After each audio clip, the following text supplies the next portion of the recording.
ಒಂಬತ್ತನೇ ಅಖಿಲ ಭಾರತೀಯ ಹಿಂದೂ ರಾಷ್ಟ್ರ ಅಧಿವೇಶನದಲ್ಲಿ ಹಿಂದೂ ರಾಷ್ಟ್ರ ಕುರಿತಾದ ವಿಚಾರ ಸಂಕಿರಣ ನಡೆಯಿತು. ದೆಹಲಿಯ ಮಾಜಿ ಶಾಸಕ ಕಪಿಲ ಮಿಶ್ರಾ ಅವರು ದೆಹಲಿಯ ಗಲಭೆ ಹಾಗೂ ಶಾಹೀನ್ ಬಾಗ ಆಂದೋಲನ ಬಗ್ಗೆ ಮಾತನಾಡಿದರು. ಹಿಂದೂ ಜನಜಾಗೃತಿ ಸಮಿತಿಯ ರಾಷ್ಟ್ರೀಯ ವಕ್ತಾರರಾದ ರಮೇಶ್ ಶಿಂದೆ ಅವರು ಹಿಂದೂ ರಾಷ್ಟ್ರದ ಸ್ಥಾಪನೆಯ ಅವಶ್ಯಕತೆ ಇದೆ ಎಂದರು. विश्व शांति की संकल्पना है, हमारे यहाँ यज्ञ होते विश्व शांति के होते हैं, हिंदू शांति के लिए होते ही नहीं है। ऐसे हिंदू राष्ट्र की संकल्पना ये हिंदू जन जागृति समिति करती है।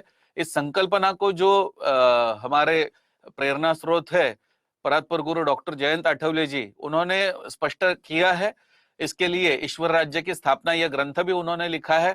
हिंदू जन जागृति समिति के करीब 3 ग्रंथ उपलब्ध है, जिसके अंदर हिंदू राष्ट्र क्या है, क्यों आवश्यक है, हिंदू राष्ट्र की दिशा क्या है और हिंदू राष्ट्र के बारे में जो आक्षेप लिए जाते हैं उनका खंडन भी किया है। तो इसमें वास्तविकता में सब बातों को स्पष्ट किया गया है।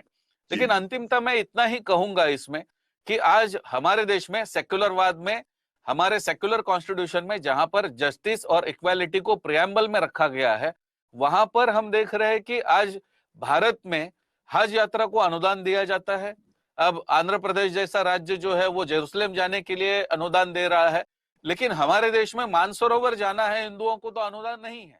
ಸರ್ವೋಚ್ಚ ನ್ಯಾಯಾಲಯದ ನ್ಯಾಯವಾದಿ ವಿಷ್ಣು ಶಂಕರ್ ಜೈನ್ ಇವರು ಮಾತನಾಡುತ್ತಾ, ಹಿಂದೂ ರಾಷ್ಟ್ರದ ಬೇಡಿಕೆ ಇದು ಸಂವಿಧಾನಕವೇ ಆಗಿದೆ. ಏಕೆಂದರೆ ಭಾರತದ ಮೂಲ ಸಂವಿಧಾನದ ಪ್ರಸ್ತಾವನೆಯಲ್ಲಿ ಪಂಥ ನಿರಪೇಕ್ಷ ಹಾಗೂ ಸಮಾಜವಾದ ಈ ಎರಡು ಪದಗಳು ಇರಲಿಲ್ಲ.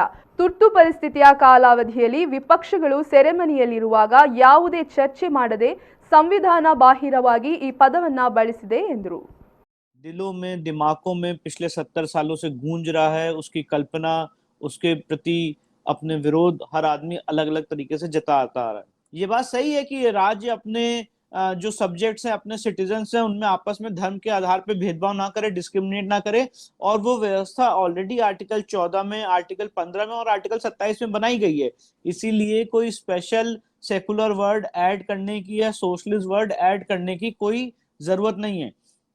आप कहते हैं कि हम सोशलिस्ट राज्य, हम समाजवाद के प्रिंसिपल पे चलेंगे।